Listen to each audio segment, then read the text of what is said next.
I know. After last time, this is kind of plain, but as mentioned before, I'm making a movie right now, and crunch time has been reached, so something had to be cut. I'll just hope that what I have to say is enough to carry this one through. I'll admit to a certain level of trepidation whilst considering my subject of review this time around.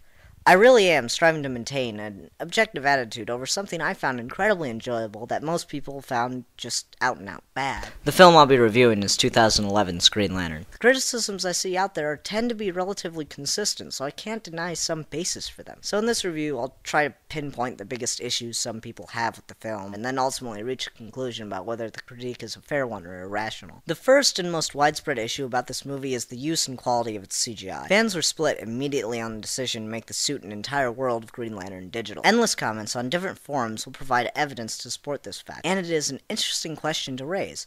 With the amazing techniques and methods that are available in the land of professional movie makeup and prosthetics, why must everything be done on a computer? If you're going to do a movie all on a computer, why not just make it a full CGI film instead of blending it with live action? These are relatively good points. I'll concede that the abilities of prosthetic makeup artists can be jaw-dropping, but I raise this point to the contrary. This film had a heavy amount of prosthetics. Mark Strong and Peter Sarsgaard both had extensive makeup applied, and I'd make the argument that it looked fantastic.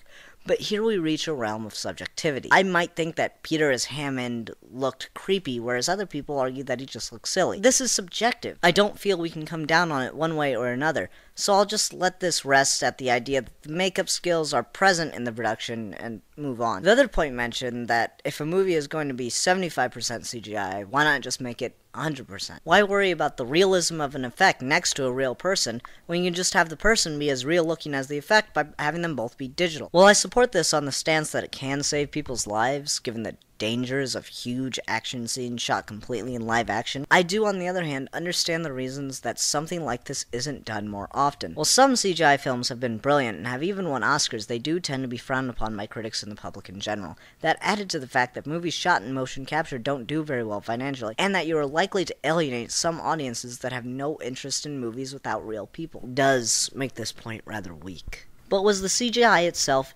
any good? Again, this is a relatively subjective area. I love the ending fight, but the first meeting of the core is not so good. I'm of the opinion that the CGI holds up against a film like Avatar fairly well, and will leave a subjective point to lie. Let the forums decide. So overall, I come out in full support of the choice to use CGI as fully as this production did, but I can understand the critics out there, so anything negative about the movie's graphics will have to chalk up to opinion and move on, since no argument here can truly be won. The next issue at hand is the casting. Starting with Peter, I found it interesting how the casting department managed to find someone capable of being creepier before he put on the makeup than he was after. Peter was able to develop the role he was given quite well. I felt empathy for his character, but it was the kind of empathy where you'll give the guy a card, but not a hug. Blake Lively, while not good, was not anywhere near as bad as people painted her out to be in this movie. I'll admit that she probably got the role because she's more attractive than most, and her delivery is a little flat here and there, but I found it a bit ridiculous when people were trashing her performance on the whole. While some of her more angry scenes didn't pan out, I found she was able to connect with the situation or the character in a few of the more dramatic ones. And I must applaud the fact that no one else seems to point out. Not once does she scream her head off. Seriously, this has got to be the only female lead in a superhero movie that doesn't scream and stand still every time something goes wrong. Now to Reynolds. Did Reynolds fit the part? Yes and no. The part they wrote for Hal Jordan in this movie was fit quite well by Reynolds. It played up the reckless, humorous, and promiscuous sides of the character, only to focus on the best parts of Hal at the tail end of the movie. The rash yet dependable hero, the guy who makes a plan as he goes, the man who does the right thing when push comes to shove, no matter the cost.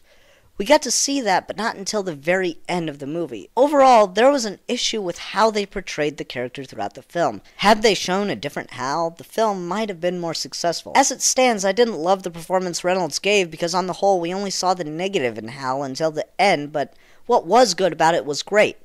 On casting for the main roles overall, I'm relatively positive, but the criticisms of the actors aren't without reason. So any that may be brought up are relatively fair and good points to critique the film on. Now the plot. I think they tried to do too much. There's a lot out there saying something bad about the plot of this movie, and all I can really grasp at to narrow it down would be that too much is going on in this film. They showed Hal Jordan's tragic beginnings, his carefree lifestyle, the origin of Parallax in that universe, the relationship between Hal and Carol, the exposition of the Corps, the power struggle between the Corps and the Guardians, the issue that Hammond had with his father and with Hal training, Hal becoming a Lantern. That's a lot for one movie, and honestly, If just a few things had been cut in favor of focusing more on some of the other details, then this could have been a much better film. Pacing is the biggest problem this movie had, but to its credit, I must make the argument that it did sacrifice some plot in favor of effects, which is acceptable for a character like Green Lantern. The powers this character has are almost more interesting, if used correctly, than the story being told. Green Lantern is one of the few films that really hits the nail on the head in capturing what a character's potential really is.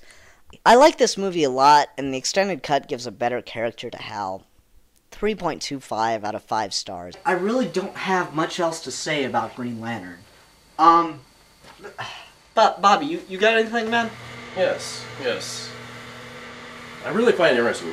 A lot of the film focused on facing and overcoming fear, which they truly did represent on the screen. Contrast to Batman Begins. They really did focus on mainly embracing fear. Which brings up the question, which one's more powerful? One's will to overcome fear, or one's ability to instill fear? Nietzsche, the 19th century philosopher, would have a hard-pressed time answering this quandary.